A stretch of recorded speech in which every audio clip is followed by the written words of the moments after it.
대한민국은 언제 건국됐느냐 그러면 1919년 4월 11일 날 건국이 된 거예요. 친일 매국 세력들이 이승만한테 생존을 한 거죠. 그 생존한 세력들이 6.25 때 공산당들이 쳐들어오니까 전면에 나와서 싸워요. 호국 세력으로 자기를 자임해 오다가 그러면 8월 15일도 우리가 건국한 거 아니야? 호국 세력이 건국 세력이 되고 싶어서 8월 15일 건국일을 하자고 주장을 하는 거죠. 이 말은 임시정부 역사를 완전 부정하려고 하는 거고 정통적인 역사관하고 정면 충돌하는 거죠. 근대는 한마디로 딱 줄이면 인간의 자유와 평등을 획득하는 거예요. 조선시대에는 근세국가, 대한제국은 근대국가, 친일 개화파들이 나눌 때는 반개국가. 우리는 이미 근세의 낮은 단계의 근대에 와 있었고 반근대라보다는 낮은 근대였는데 반토막만 근대거나 아니면 전혀 미개거나 이렇게 봤기 때문에 우리를 멸시하고 들어가는 것 때문에 수구 세력의 격렬한 저항을 받습니다. 사실 대한제국은 8년 동안 어마어마한 발전을 합니다. 완전한 근대국가는 이제 거듭나고 서양보다 기술적으로도 앞질러 나가는 식민지 근대화론이라는 것은 식민지 시대의 근대화가 됐다. 그렇지. 조선 총독부 덕택으로 근대화가 됐다. 이런 뜻이잖아요. 이미 대한제국계의 여러 가지 측면에서 근대화가 이루어졌다. 1894년 그 갑오년을 우리가 어떻게 그 한 해를 좀 바라봐야 될까요? 조선을 장악하기 위한 일본어 침탈이 중심에 놓여야 된다고 보고요. 청일전쟁의 관점에서 보게 되면 갑오요란이라고는 일본어 침략이 가려져 버려요. 우리한테는 그들이 침략전쟁을 하지 않고 뭘 했다고 그들이 심파극을 뿌려놨냐면 갑오개혁을 했다, 갑오경장을 했다 이렇게 가려놓고 있잖아요. 그러면 두 개가 가려지면 갑오요란이라는 침략전쟁이 없어져 버리는 거예요. 역사에서. 94년 7월 23일 날 왕궁이 경복궁이 점령됐을 때 왕이 생포당했을 때 조선은 망했다고 인식한 사람은 전봉준과 동학세력밖에 없었어요.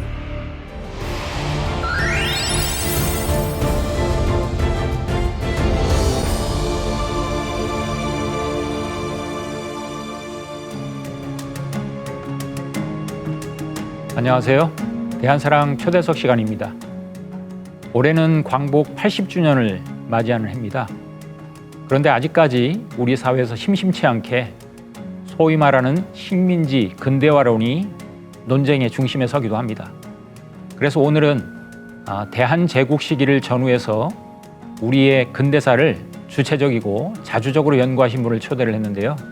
동국대학교의 황태현 교수님을 모셨습니다. 교수님 반갑습니다. 안녕하세요.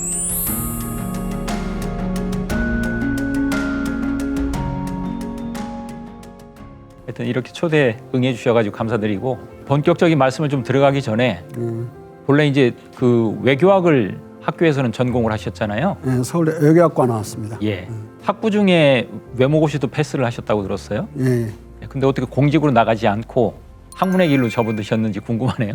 다들 공직에 나가지는 않았고 합격한 사람 중에도요. 예. 합격하지 못하고 교수가 된 분들이 있었는데 그분들이 그때 말이 많았어요. 고시 떨어져서 교수 됐다고. 근데 일단 학자가 돼야 되는 입장에서는 고시를 일단 통과해놔야 그런 소리 안 들을 것 같아서 일단 합격을 하고 유학을 갔습니다. 예. 물론 그 사이에 군대 3년 있었고요. 예. 예. 그래서 독일로 예. 유학을 가셨죠? 독일 프랑크푸르트 암마인이요. 예. 뭘 전공하셨습니까 거기서는? 정치 사상을 전공했죠. 제가 듣기로는 이제 마르크시즘으로 박사학위를 받으셨다고. 예. 아마 칼막스를 독일어로 읽고 42권 정도 되는데 전집이 예. 독일어로 논문을 쓰고 박사학위를 받은 최초이자 최후 사나이가 되지 않았을까. 그렇습니다. 박사학위 받고 나니까 소련이 망했어요. 아. 더 이상 박사학위 받으러 오는 사람이 없어가지고요. 그 이전에도 일제 때에도 유학 간 분들이 있었는데 좌파로. 예. 그분들은 학위를 받은 분이 아무도 없더라고요. 원래 이제 그 정치 사상사를 이제 그 학위를 이제 받으시면서 하셨기 때문에 관련된 서적들을 많이 내셨잖아요. 예. 제가 듣기로는 뭐 한 7, 80권을 지금 쓰신 걸로 알고 있는데 좀 어떤 책들을 좀 많이 쓰셨습니까? 분야들이 완전히 다 다른데 물론 처음에 돌아와서는 그런 진보적인 책들을 많이 썼고요. 그 다음에는 집중적으로 쓴 게 공자 철학 연구를 계속하면서 공자 철학에 대해서도 썼고 공자 맹자 철학이 서양어로 전해져 가지고 어떻게 서구의 계몽주의가 일어나는가 이 과정에서 공자 관련 서적만 한 24권 정도 냈습니다. 그리고 이제 우리 한국사 연구, 그다음에 세계 사상사 연구, 그래서 이제 본래 그렇게 정치 사상사를 전공을 하셨는데 우리 근대사에 대해서 이렇게 관심을 갖고 또 공명철학에 대해서 이렇게 서양의 어떤 그 계몽주의의 바탕이 되고 계기가 됐다는 이런 철학 뭐 연구를 하시게 된 그런 계기는 어디 있어요? 기본적으로 칼막스를 공부했기 때문에 내가 가지고 있는 가장 도덕적인 가장 큰 문제가 칼막스에 있어서 하나는 투쟁이라는 거예요. 투쟁을 자꾸 부추기는 거. 예. 다른 하나는 폭력을 정당화하는 거. 두 개 합치면 이제 폭력 투쟁이 되죠. 이 좌익의 세계에서 투쟁은 늘 폭력 투쟁이고 그들의 그런 담론이 서양의 오래된 그런 플라톤부터 칸트를 거쳐 헤겔로 막 계속 이어지고 칼막스까지 이어지는 그런 투쟁 유일주의. 투쟁 유일주의란 이제 사회와 역사의 발전 동력이 유일하게 폭력 투쟁밖에 없다. 그렇게 보는 관점이 서양의 면면이 흐르는 관점이에요. 그걸 내가 발견을 했어요. 우리하고는 완전 정반대 입장이 있네. 공맹은 군자는 싸우지 않는다. 또 맹자도 군자는 전쟁하지 않는다. 전적 필승, 반드시 전쟁을 한다면 이긴다. 이렇게 되어 있는데 반전평화론이라고 하는데 국제정치가 우리 여기학과에 본 과목이기 때문에 이제 전쟁론은 잘 알고 있었고 그래서 보니까 이게 서양의 역사와 사상 그리고 우리 역사와 사상이 극동, 유교국가 완전히 다르다는 걸 알았어요. 그래서 깊이 동양 철학 중에 우리 공맹 철학을 이제 파고들기 시작했고 그러다 보니까 당연히 이제 동학으로도 연결되고 동학도 그 대중 유학이라고 볼 수가 있거든요. 예. 물론 유불선 중에 이제 유와 불과 선이 들어있지만은 거의 압도적으로 95%는 공맹 철학이에요. 그걸 대중적으로 풀어서 신심이 있는 사람들에게 전할 수 있게 다른 버전으로 이제 산출된 거라고 저는 이해를 했고요. 그 공맹 철학을 중심에 놓게 보니까 우리 역사가 쉽게 풀렸어요. 가령 이제 의병을 일으키려면 임금의 밀지가 또는 임금의 교지가 있어야 되는지 예. 그걸 이해하려면 유교국가는 임금의 허락 없이 병정기를 들면 반란이거든요. 그렇죠. 그러려면 의병을 일으키려고 하더라도 임진왜란 때 또 그 대한제국 전후에 그럴 때에도 고종의 밀지 또는 그 이전의 선조나 그 세자의 밀지를 받아야 됐죠. 그러니까 그걸 보면서 이 우리 국사학자들을 의심하기 시작했어요. 예. 박은식은 의병은 뭐냐? 나라가 부르기 전에 일어난 민군이라고 그랬거든요. 예. 근데 나라가 부르기 전에 일어난 민군은 반란이에요. 근데 유교국가를 이 사람들이 이해를 못 하는구나. 유교국가의 철학적인 사상이 없는 거예요, 국사학자들이. 그러면 처음에는 막 주로 인용하고 이 사람들을 활용하다가 그러면서 이건 직접 연구하지 않고는 답이 없구나. 물론 어린 시절에 가지고 있었던 많은 의문도 역사에서 있었지만은 그렇게 임금이 무력하기만 했다면 왜 살해당했을까?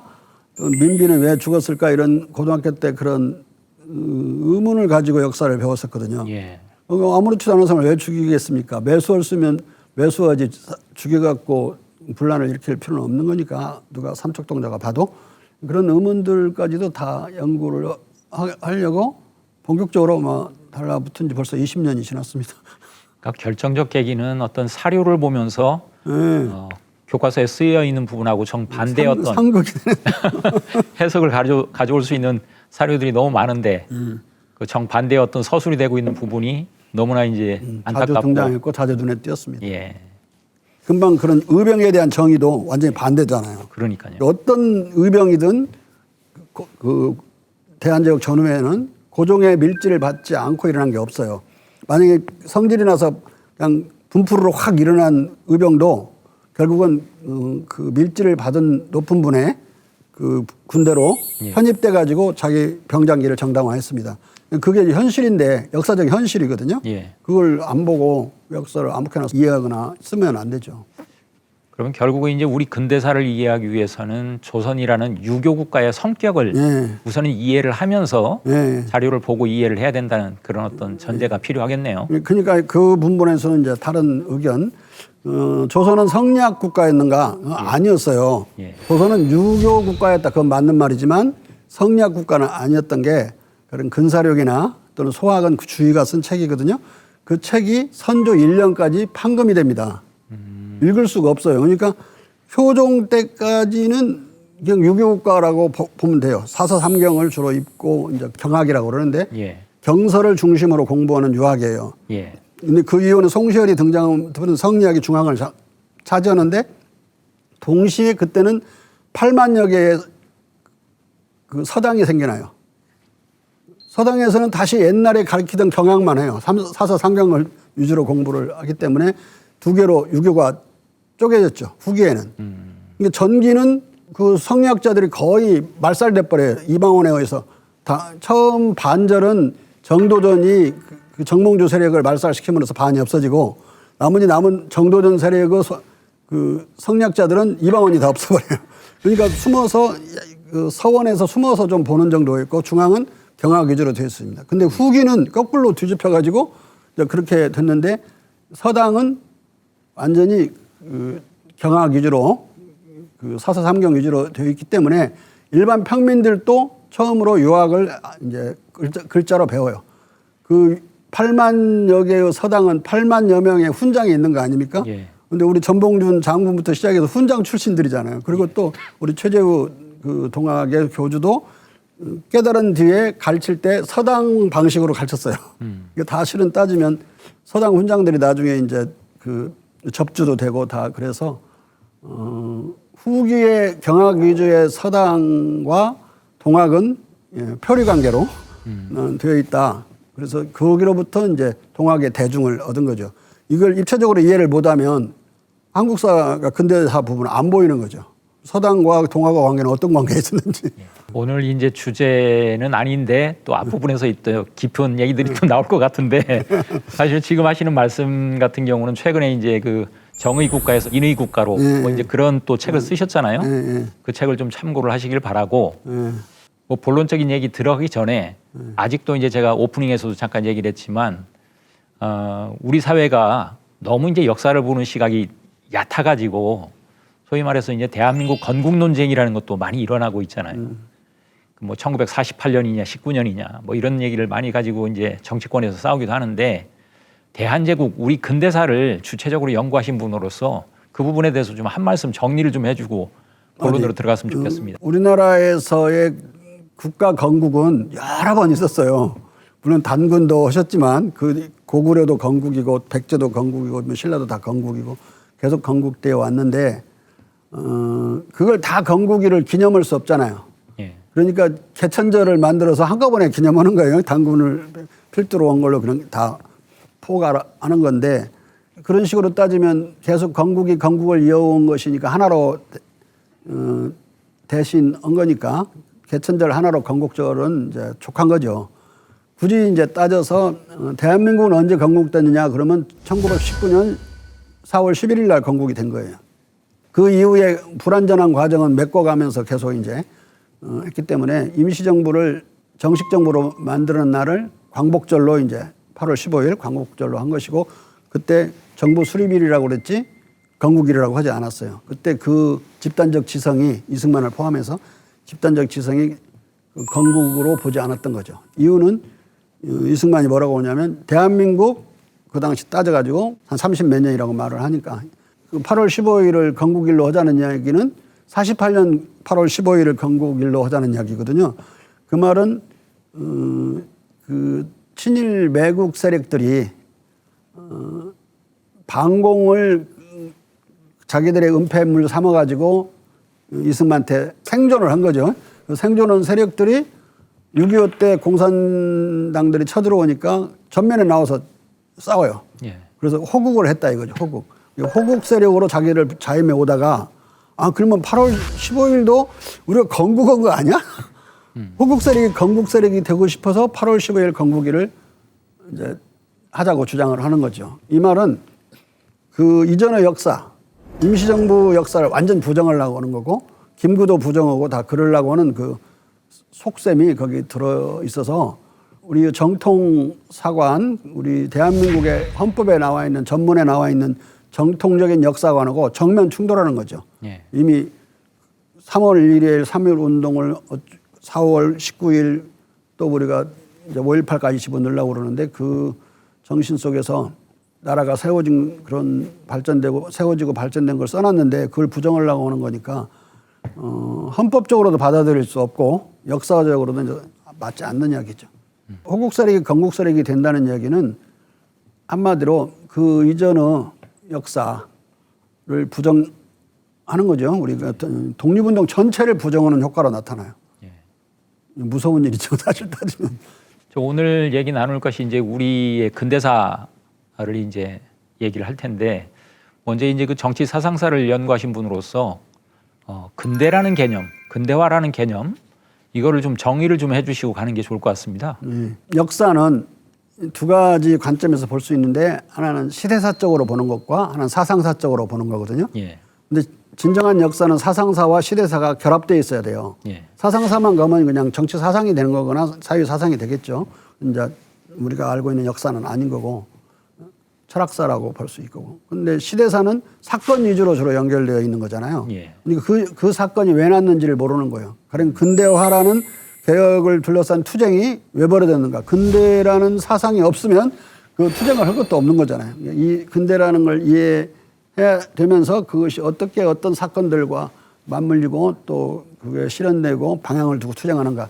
그걸 보려면 근대와 근대화가 뭔지를 예. 사상사 쪽으로 이제 물으셨고, 근대는 한마디로 딱 줄이면 인간의 자유와 평등을 획득하는 거예요. 자유로워지려면, 평등해지려면 어떤 제도가 만들어져야 되는가. 예. 이제 이걸 따지면 우선 자유는 모든 정치적인 사회적인 억압으로부터 자유고, 예. 그다음에 빈곤으로부터 자유고, 그다음에 무지로부터 자유고, 이렇게 여러 자유 개념들이 있잖아요. 그걸 평등하게 그 자유를 또 누려야 되고, 그러면 자유와 평등이 연결되는데 철학적으로는 문제는 국가 차원에서 억압으로부터 자유로워져야 된다. 이렇게 생각하면은 이제 국민이 주권자가 되지 않으면 안 되고, 예.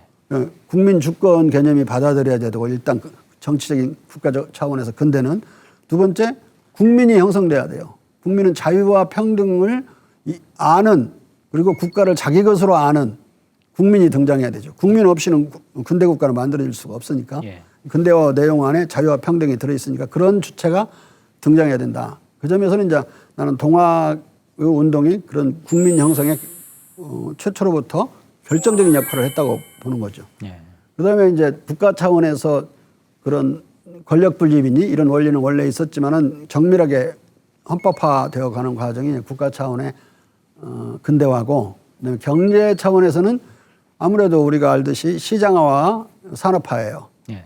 물품, 물건, 재화들이 이제 시장에서 거래되고 자유거래해야 되고, 억압당하거나 또는 강매하거나 그러면 안 되는 자유상거래가 인정돼야 되고, 두 번째는 산업화, 기술, 자연적 영향을 최소로 받으면서 비가 오더라도 생산은 계속되려면 공장이 지어지고 지붕이 생기고 끊임없이 생산할 수 있는 그런 공업화를 이제 뜻하는 거죠. 예. 경제는 자유시장화되고 산업화되면 근대화가 되는 거고, 또 문화는 클래식에서 대중화가 돼야 근대화가 되는 거고, 또는 군대는 정예화가 돼야 이제 근대화가 되고, 학교는 3단계 교육제도로 만민 평등교육이고 동시에 보통교육이어야 되는 거고, 이건 이제 원래부터 우리는 있었기 때문에 쉽게 거기에는 도달을 할 수 있었고, 시민이 공무원이 될 수 있는 것은 공무원 임용제도에 의해서 시험을 통해서 되는데 우리는 과거 시험을 계속 봐왔기 때문에 쉽게 적응할 수 있었고, 예. 서양에서는 엄청난 저항을 뚫으면서 이게 1882년에 우리 조미 수요 조약이 맺어졌지만 그 당시 미국은 공무원을 그런 전부 정시일로 뽑았어요. 예. 1889년에 가서야 시험으로 뽑는 임용고시제가 도입돼요. 우리보다 훨씬 그런 국가를 형성하는 근대화 과정에는 낮았죠. 그러니까 우리가 그렇게 일본에 비해서 근대화를 서두르지 않았던 이유가 그렇게 그 서양의 충격에 덜 충격을 받아요. 일본은 엄청난 충격을 받았고, 그들은 사무라이 문화였으니까. 그런 여러 가지 방면마다 또는 뭐 행영은 인간아니 뭐 이런 여러 가지 요소가 있지만 이거 다 합치면 한 8개 정도 돼요. 이 8개 정도에 있어서 근대적인 요소를 갖춰야 아까 처음에 말했던 예. 자유와 평등의 실현이 이루어지는 거죠. 그게 이제 근대화라고 볼 수가 있습니다. 지금 이제 우리 한국사 교과서, 이제 중고등학생들이 배우는 한국사 교과서에서는 이제 목차를 보면 근대를 기준으로 해서 이제 목차를 크게 나누더라고요.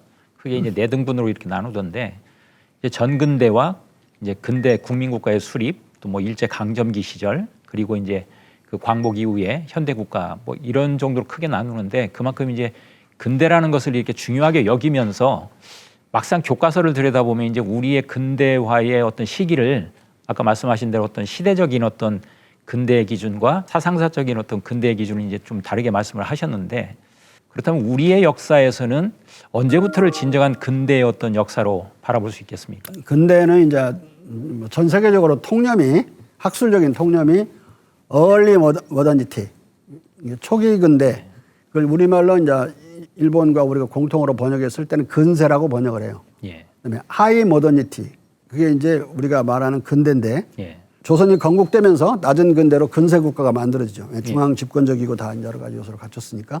근데 낮은 근대가 가장 높이 발전된 상태가 이제 조선 후기 아니겠어요? 그 후기로부터 이제 하이 모더니티로 가느냐, 높은 근대로 가느냐 마느냐에서 서양과 조우를 하게 된 거예요. 예. 그 높은 근대로 가는 데 있어서 먼저 간 게 서양이었어요.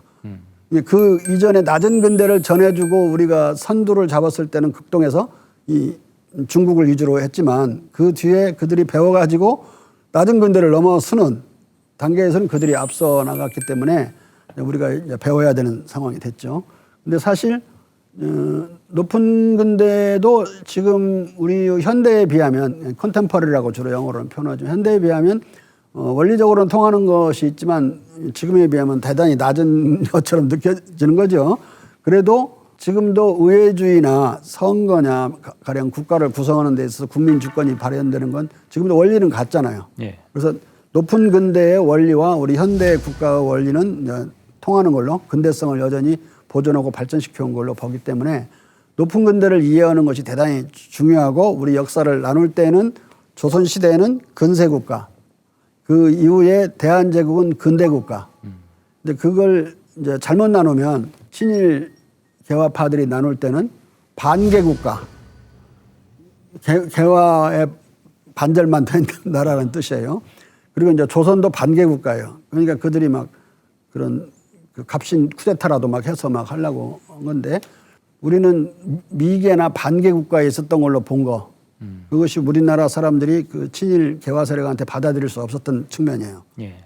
우리는 이미 근세의 낮은 단계의 근대에 와 있었고 반근대라보다는 낮은 근대였는데 반토막만 근대거나 아니면 전혀 미개거나 이렇게 봤기 때문에 우리를 멸시하고 들어가는 것 때문에 수구 세력의 격렬한 저항을 받습니다. 예. 개혁하고 근대화를 해야 될 고종이나 중심 세력의 입장에서는 두 개 다 옳지 않잖아요. 예. 그래서 이제 나온 게 9번 신참론, 우리 원리를 바탕으로 해서 새로운 것을 참작해서 발전한다. 우리 것을 전면적으로 부정하는 친일 개화파 논리도 말도 안 되고 우리 것이면 무조건 고수하려고 하는 수구파도 말이 안 되고 예. 그리고 수구파가 생각하는 것처럼 도와 기를 나눈 것도 말이 안 되고 예. 도는 그러면은 동도는 지키고 서도는 무조건 받아들이고 그러느냐. 서도를 무조건 받아들이는 것도 잘못된 것이고 참작을 해야 될 것이지 직수임은 안 된 이야기죠. 고종호 입장에서는. 고종은 9번 신참론을 대변했기 때문에. 그리고 동도도 고칠 것이 있는 것이다. 예. 동도도 고칠 것은 반드시 고쳐야 되고 3년상이나 3종질에 이런 거 다 지금도 하고 있어야 되느냐. 이건 문제를 거는 거예요. 그러니까 백성에 이롭거나 백성을 자유롭게 하지 않는 것이라면 도든 기든 가리지 않고 개혁해야 된다. 예. 그렇지만 우리 거라 해서 다 나쁜 것도 아니고 서양 거라 해서 다 좋은 것도 아니다. 그게 이제 고종의 기본적인 입장이었어요. 예. 두 개를 중도 통합을 해서 이제 발전을 하는데 사실 대한제국은 8년 동안 어마어마한 발전을 합니다. 예. 완전한 근대 국가를 이제 거듭나고 서양보다 기술적으로도 앞질러 나가는 가령 전하는 동경과 우리가 동시에 놓았지만은 전철은 우리가 더 3년이나 빨리 놓았고 또 가로등 같은 것도 동경보다 우리가 빨리 놓았고 예. 그걸 우리 국민들이 모르는 국민들이 많은데 왜 우리를 에디슨이 전구를 보고 보는 중계상으로 서구를 그렇게 여겨요. 그래서 중계상을 여기다 차리는 거죠. 일본에다 동경에 차리는 게 아니고 우리가 더 앞질러 가고 있었기 때문에 그렇게 했던 겁니다. 지금 이제 말씀하신 걸로 보면 이제 제 질문에 대한 답은 결국은 우리의 근대 국가, 근대 시기는 대한제국부터 이제 본격적으로 봐야 된다는 말씀을 하신 것 같은데 오늘이 이제 말씀 나눌 것이 사실은 대한제국이 탄생하기 전후의 역사를 좀 이제 중심으로 살펴볼 텐데 이제 뭐 오늘 여기 책도 가지고 오셨지만 사실 이제 가장 중요한 개념으로 잡고 계신 게 1894년에 갑오외란 그리고 1904년에 갑진외란 이 개념을 이제 말씀을 하시잖아요. 이 10년의 아주 스펙타클한 이 기간 동안을 우리가 어떻게 바라보고 이해하느냐 여기에 대해서 이제 기존의 교과서 서술이나 또는 기존의 대다수의 학자들이 바라보는 시각하고는 조금 이제 뭐 전혀 다른 어떻게 보면 그 완전히 대치되는 어떤 시각을 이제 제시를 하고 계시거든요. 왜 이 10년을 중요하게 생각을 하시는 겁니까? 이 10년을 어떻게 이해하느냐에 따라서 가령 북한의 김일성 사관으로 이해하느냐, 친일 매국적인 사관으로 하느냐 여기서 갈림길이 여기서 나오는 거예요. 그러면 대한제국을 근대국가로 보는 것 자체부터가 이제 친일 매국 세력하고는 충돌하는 거죠. 그때는 전혀 근대화가 안 이루어졌고 식민지 근대화론이라는 것은 식민지 시대의 근대화가 됐다. 그렇죠. 조선 총독부 덕택으로 근대화가 됐다. 이런 뜻이잖아요. 예. 근데 내 주장은 이미 대한제국계의 여러 가지 측면에서 근대화가 이루어졌다. 정치적으로나 경제적으로나 군사적으로 근대화가 다 이루어졌었고 서독으로 오지만 않았으면 1927년에 일본을 1인당 국민소득에서 앞질렀을 것이다. 이제 나는 그런 통계치를 이제 제시하는 거죠. 예. 그리고 이제 김일성 사관하고는 이 식민지 근대화론은 서로 내통해요. 김일성이 등장하기까지 역사는 아무것도 아니에요. 계속 실패하고 그냥 애통조의 역사로 가다가 김일성이 딱 등장하면서 이제 제대로 된 역사가 진행되는 걸로 이제 얘기를 되어 있기 때문에 그 자리 김일성이 있는 자리에 식민사관은 조선 총독부만 갖다 놓은 거예요. 예. 그래서 이제 방금 말씀하신 대로 1894년 우리가 흔히 이제 갑오 동학 농민운동이 일어났다고 이제 기억하고 있는 해. 그 갑오년에 동학 농민운동도 있지만 흔히 말해서 이제 갑오 농민운동을 계기로 해서 일어났던 갑오경장이라는 뭐 그런 어떤 개념까지 등장하는 해인데요. 1894년 그 갑오년을 우리가 어떻게 그 한 해를 좀 바라봐야 될까요? 저는 조선을 장악하기 위한 일본어 침탈이 중심에 돼야 된다고 보고요. 그 해는요. 예, 그걸 청일전쟁의 관점에서 보게 되면 우리를 침략한 갑오요란이라고는 일본어 침략이 가려져 버려요. 그 청일전쟁의 포yon 속에 가려져 버려서 그러면은 우리한테는 그들이 침략전쟁을 하지 않고 뭘 했다고 그들이 심파극을 꾸려놨냐면 갑오 개혁을 했다, 갑오 경장을 했다 이렇게 예. 가려놓고 있잖아요. 그러면 두 개가 가려지면 갑오 요란이라는 침략전쟁이 없어져 버리는 거예요. 역사에서. 근데 갑오 요란에는 침략전쟁을 발견하기도 어렵지만 그 자체를 제대로 그 당시에 인식한 사람은 전봉준과 동학세력밖에 없었어요. 그러니까 94년 7월 23일 날 왕궁이 경복궁이 점령됐을 때 예. 왕이 생포당했을 때 조선은 망했다고 인식한 사람은 전봉준과 그 세력들밖에 없었어요. 망하지 않았다고 계속 포장을 하고 개혁이라는 걸로 심파극을 하니까 대부분 속았는데 우리 지식인들은. 그런데 일반 백성은 그 김홍집 내각을 외당정부라고 딱 불렀어요. 외당정부. 예. 친일 괴뢰 내각이란 이거죠. 예. 그럼 이미 조선은 멸망을 한 상황에서 나라를 구하든지 나라와 함께 전봉준 말대로 너 왜 조선이 망하는데 들고 일어났느냐 그러니까 조선과 더불어 사라질 거라고 그렇게 각오하고 일어났다 이런 말을 장렬하게 하잖아요. 그런 사람이든 다시 조선을 일으키려고 한 사람이든 들고 일어나서 맞서 싸웠던 거 그걸 나는 동학혁명전장이라고 불러요. 농민 빼고.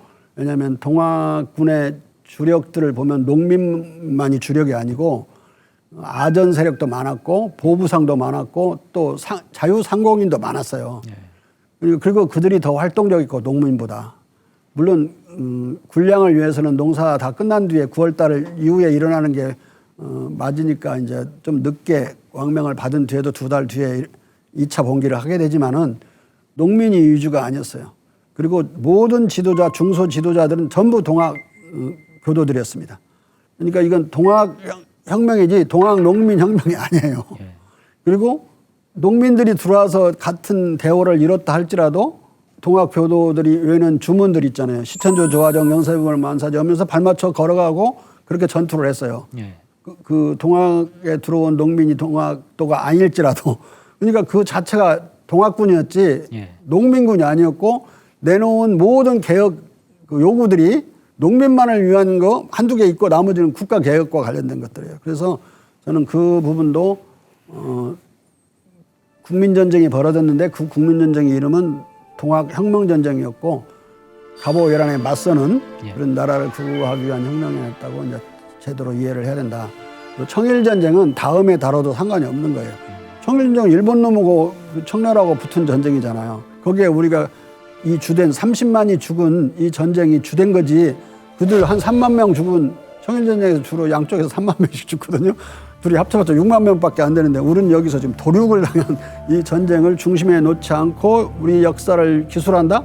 그런 청일전쟁 위주로 기술을 하면 청나라 역사를 쓰거나 예. 일본 역사를 쓰거나 그래야지. 예. 그래서 이게 갑오외란이 중심에 서야 된다. 그래야 동학혁명전쟁이 맞서 있는 전쟁으로 이제 부각이 되는 거죠.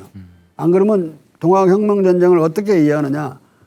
이게 일본 놈들을 끌어들인 그런 도화선이나 된 쓸데없는 소란.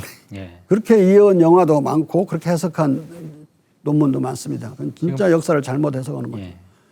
지금 말씀으로는 이제 1894년이라는 그 한 해, 그 한 해를 우리가 주체적으로 역사를 좀 바라보기 위해서는 그 한 해의 중심 개념은 일본이 들어와서 난을 일으킨 갑오 외란으로 봐야 된다.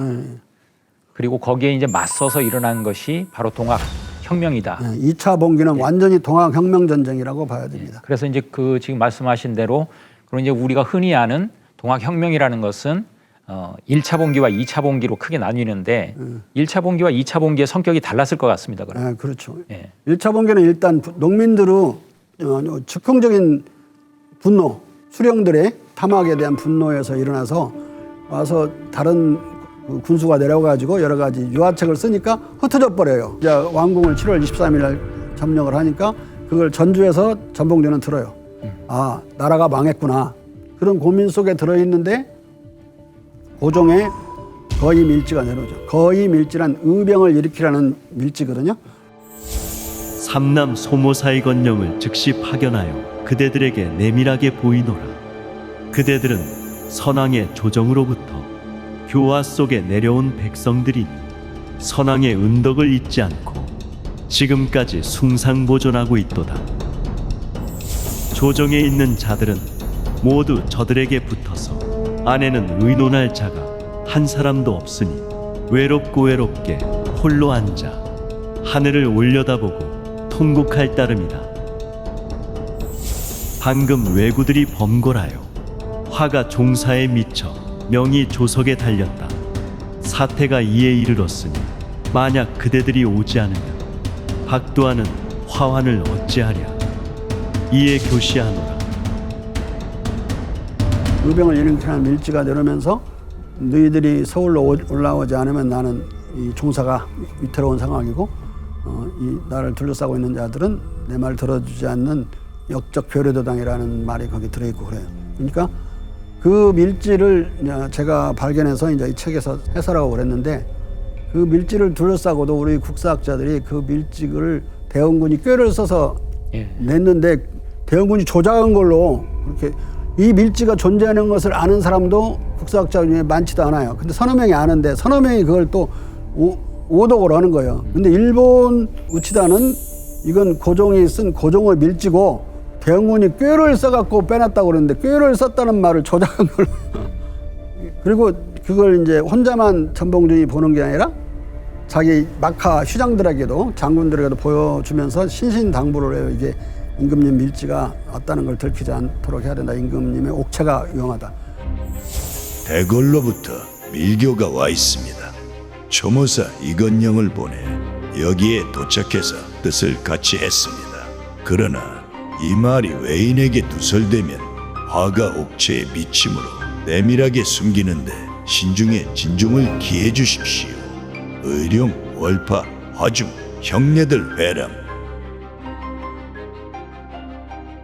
근데 그 전봉준이 그 돌린 회람에 딸린 그 글을 또 일본 형사가 이건 전봉준 친필이 맞음 이렇게 다 고증을 해놨어요. 그럼 결국 이제 2차 봉기는 고종의 밀지를 통해서 거의 한 일어난 왕군이죠. 그런 어떤 그 사료가 있는데도 네. 그 사료를 번역하는 것 자체부터가 모욕을 해놓고 거기서 이제 2차 봉기는 대단히 중요한 게 1차 봉기의 난류가 아니라 예. 이건 왕군이잖아요. 예. 국군이에요, 국군. 예. 고종이 믿을 수 있는 이 자기 군대는 이거 동학 안압밖에 없는 거예요. 동학군. 그 상황을 잘 이해를 해야지. 일본 군대는 어떻게 그 역사를 써놨냐면 고종이 동학을 지나본 걸로 그렇게 써져 있고 교과서도 아마 그렇게 되어 있을 거예요. 예. 일본 사가들은 아주 주도 면밀하게 고종과 동학을 분리시키려고 애를 씁니다. 두 세력이 합쳐져 버리면 자기들한테 이제 아주 방대한 적들이 생기죠. 근데 그것을 우리 국사학자들이 그대로 따라서 반복하면 안 되잖아요. 예. 그럼 바로 친일 사관으로 넘어가는 거죠. 그러니까 지금 말씀하신 거는 이제 동학의 1차 봉기와 2차 봉기의 성격은 완전히 다르다. 그리고 이제 2차 봉기는 말 그대로 이제 고종의 밀지를 통해서 거의한 국민군이다. 두 번째는 이제 외세를 몰아낸 예, 반외세. 초래의 그런 어떤 성격으로 일어난 것이다 이렇게 말씀하셨고, 근데 이제 가보년은 아까도 이제 말씀 중에 잠깐 나왔지만 흔히 말해서 이제 동학 농민 혁명에 이제 대응해 가지고 나온 갑오 경장의 해, 갑오 개혁의 해, 뭐 이런 식 교과서 서술이 많거든요. 거기서 더 문제가 노비 해방도 갑오 경장으로 이루어졌다고 그러는 예. 거예요. 노비 해방은 1886년에 고종의 노비 해방량이 떨어집니다. 82년에는 신분의 철폐량이 떨어지고, 근데 노비는 포함되지 않았었기 때문에 노비 해방령은 1886년에 나와요. 근데 이게 노비들이 그 한문으로 되어 있는 포고령을 못 읽잖아요. 그러니까 뭐 해방된 데도 있고 아닌 데도 있고 이제 듬성듬성 그랬는데 동학군이 진주하면서 고종의 해방령이 집행이 돼요. 동학군이 집행한 게 아니라 그걸 알고 있는 양반들이 노비를 갖고 있으면 잘못하면 동학군한테 자기들이 피해를 입을 수 있다는 생각에서 동학군이 20리 전방에 나타나면 자기들 노비 문서를 불태우고 자기들 원래 해방해줬었다 그러면서 면피를 하려고, 그러면서 사실상 고종의 노비 해방령과 이 축창으로 동학군의 축창 쌍끌이로 해방이 돼요. 근데 그때서 거기 경장에다가 노비를 해방한다고 써놓고 그리고 그 청산가부를 결국 재가를 허용하는 것도 이미 거기에 들어있잖아요. 우리 패전개혁 안에. 근데 또 거기다 또 자유롭다고 어쩌다고 해놓고 자기들이 먼저 한 것처럼 주장을 하고, 근데 그것을 교과서에서 그대로 반복하고 북한 교과서도 그래요. 그게 부르주아적 개혁이었대요. 그럼 그 당시에 이제 경복궁에 침공을 해서 거의 뭐 고종을 생포해서 인질로 잡고 있는 뭐 그런 상황이 그런 상황이죠. 예, 그런 상황이에요. 그러니까 그 왕에 있는 침소만 그들이 침범하지 않고 있고 바깥에는 이제 일본군이 다 장악하고 있는 상황. 거기 드나드는 사람도 저 이제 몸수색당하는 그런 상황이에요.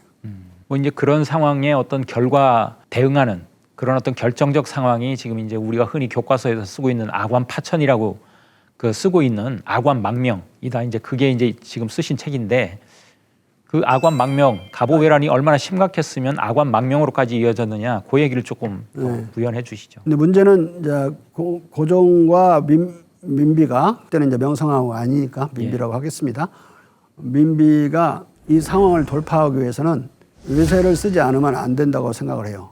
그게 이제 러시아였는데, 러시아는 당시 시베리아 철도가 완공이 안 돼가지고 한 번에 깊이 개입하지 않으려고 그래요. 일본과 충돌을 피하고자 하고 또 다른 유럽 국가들이 이제 눈초리가 싸늘하기 때문에. 그런데 이제 적극적으로 민비와 이제 고종이 밀사를 보내요. 블라디보스토크를 통해서 시베리아를 관통해가지고 이제 거기 총독에게 밀사를 보내고 총독한테 황제에게 전달을 해달라고, 그 러시아 황제에게. 근데 그 밀사를 한 번 보내는 게 아니라 여러 번 보내요. 그 기록들이 러시아 기록에 남아있거든요. 여기서 핵심적인 것은 러시아로 하여금 강력하게 개입해 주기를 바라는 거예요.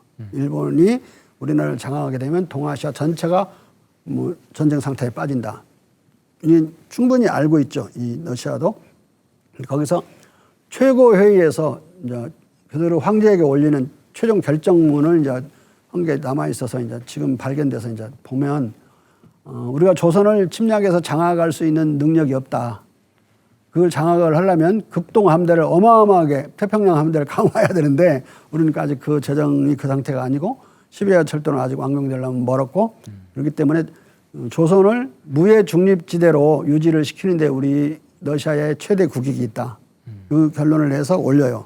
러시아 측 자료를 보면 한반도에 대한 영토적 야욕이 하나도 없는 거예요. 다른 나라가 조선을 못 먹게 하는 데는 관심이 많은데 자기들이 들어와서 여기를 완전히 차지하려는 영토 야욕은 없는 거예요. 근데 그 뒤부터 계속 끊임없이 조선의 친일 매국적인 그런 지식인들은 일본의 야욕과 러시아 야욕을 대등화시키거나 아니면 일본은 야욕이 없는데 러시아는 호시탐탐 노린다고 해서 반러 친일적인 그런 입장을 취하거든요. 특히 우리 독립신문이나 독립협회 입장들은 나중에 그렇게 돼요. 그런데 이 러시아가 받아들여요. 적어도 조선은 중립적인 무해지역이어야 된다는 입장에서 조선의 개입을 요청하는 요청을 반은 받아들여요. 그래서 이제 혼자는 하기 어려우니까 독일, 프랑스에서 이제 삼국 간섭이 벌어지는 거죠. 삼국 간섭이 벌어지니까 그때도 4월 달인데 95년 4월 달부터 고종과 민비가 갇혀 있는 포로 상태에서 좀 벗어나요. 벗어나서 이제 신하들에 대해서 통솔력도 발휘하고 명령도 하고 지시도 하고 그러면 좀 말을 듣는 상황이 벌어지고 김홍집 내각에 이런 자들도 박영현은 도망가 버리고 불리해지니까 이제 일본으로 다시 망명을 했고 민비를 죽이려다가 들켜서 이제 도망가요. 예.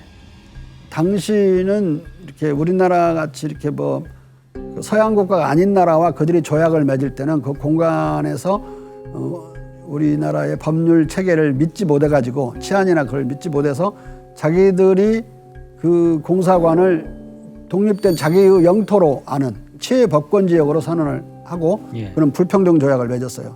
이게 당시에 미국 공사관 경내든 러시아 공사관 경내든 러시아 땅이고 미국 땅인 거예요. 그러니까 거기로 왕이 이제 국내에 들어있는 땅이지만 그리로 간 건 타국의 영토로 들어간 것이기 때문에 망명이란 말을 쓰는 거죠. 국제법적으로는 그걸 정확한 말이고 당시 자기가 고종이 발표한 그 왕의 문서 안에도 국민들이 알 수 있게끔 국제 만국 공법에 따라 그 전례에 따라 이허했다 이렇게 이제 써놓은 거 보면 국제법을 정확히 알고 움직인 거예요. 그러니까 어느 날 가만히 있다가 무서우니까 러시아 공사관 1000만 미터로 도망간 것처럼 그 아간 파천이라고 쓰면 그래서 틀린 이야기가 되는 거죠. 근데 그런 상황에서 일본 입장에서는 전쟁을 2번 치렀잖아요. 동학군하고 1번 치렀고 또 청나라하고 치렀는데 철병을 계속 요구하는 두 왕 부처 때문에 전쟁의 모든 성과가 하루아침에 성과가 없어지게 생겼는 거예요. 러시아의 강력한 개입이 또 그 배경에 있고 그러니까 이게 끙끙 앓다가 가장 강력한 철병 요구 분자 그게 이제 민비라고 파악을 한 거예요. 그리고 고종은 바보다. 민비를 죽여버리면 정신질환자가 거의 될 것이다. 그러니까 완전히 산 사람도 무력화시켜볼 수가 있다. 민비만 제거하면. 그래서 우리나라는 그런 삼포 공사를 군인이거든요. 기본적으로 중장 출신.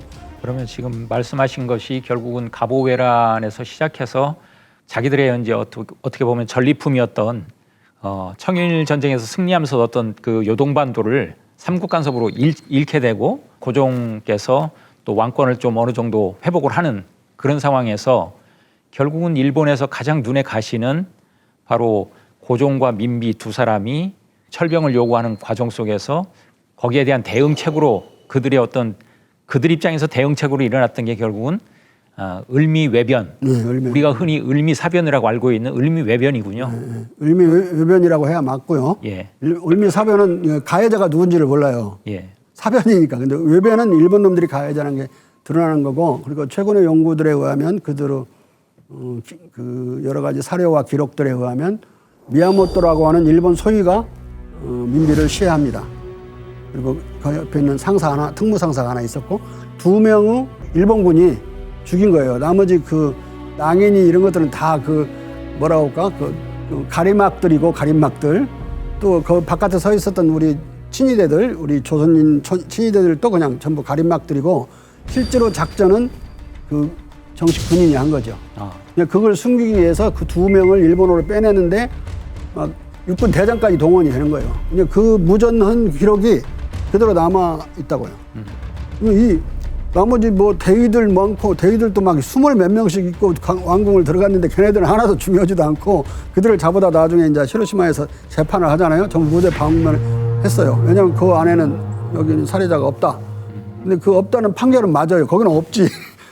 2놈은 딴 배로 빼갔기 때문에 없다는 건 맞지만 그 실질적인 일본 군관 2명, 하나는 특무하사고 하나는 소위 이 2명이 일본군이고 일본 정부의 명을 봐서 움직였으니까 이또가 살해한 거예요. 이건 뭐 명백하게 서류상으로 나타납니다. 그러면 이제 흔히 이제 을미사변으로 그 교과서에 기록된 민비 시해 사건, 일본 정부에서 계획한 예. 그런 어떤 일본군의 사변이 소행이에요. 일본군의 소행. 예. 일본군 장교에. 그것은 결국은 그냥 어떻게 보면 갑오 외란으로부터 쭉 이어진 예. 그런 시대적 상황 속에서 벌어진 일이군요. 그러면 예. 갑오 외란을 이해를 못하면 민비 시해의 그 을미 의변의 본질을 이해를 못하죠. 근데 그걸 포장을 하려고 대원군이 민비를 시해했다. 예. 근데 이제 대원군을 왕이 직접 일본 천황이 직접 물어보는 게 아니라 자기 시종무관을 시켜서 탄포한테 물어요. 일본에 돌아왔는데 대원군이 순순히 오더냐 이렇게 물으니까 아니요 그냥 들고 왔죠. 대원군 입장에서 쓰여진 거 보면 자기 큰아들하고 예. 자기를 거기 경복궁 그 마당에다가 갖다 놓고는 아무 조치도 없이 그냥 몇 시간을 세우는 거예요. 막 열 몇 시간을. 여기 인양반이 왔었다. 그리고 민비는 그래서 죽었다. 그러면 두 개 연결되는 거 아닌가. 이걸 꾸며내려고 그 말을 천황한테 한 거죠. 10월 달에 민비가 시해되잖아요. 한 달 정도 지났을 때부터 이제 고종이 막 소리를 벼락처럼 지르면서 민비 시해범을 잡으라고 하는 이제 요구를 계속 하는 거예요. 그 교례 내각에. 그러니까 이제 소락대기를 벼락처럼 이제 고종이 지르면서 이제 수사를 하라고 그러니까 수사를 하는 척이라도 해야 될 게 아니에요. 그러니까 이 실제로 관련된 놈들은 또 의견이 다른 거라. 고종을 시해버리려고 그래요. 그래서 거의 2달간은 거기서 갇혀 지내는 거야. 그냥 꼼짝없이. 그 죽음의 위험을 무릅쓰고 이제 지내는 거죠. 밥도 그냥 마음대로 못 먹어서 이 공사관에서 가져다가 열쇠 채워서 가져다 먹고 이런 상황이 2달 정도 진행돼요. 그 상황에서 나인드르 소매나 치마 속을 통해서 러시아 황제에게 친서를 보냅니다. 비밀 친서.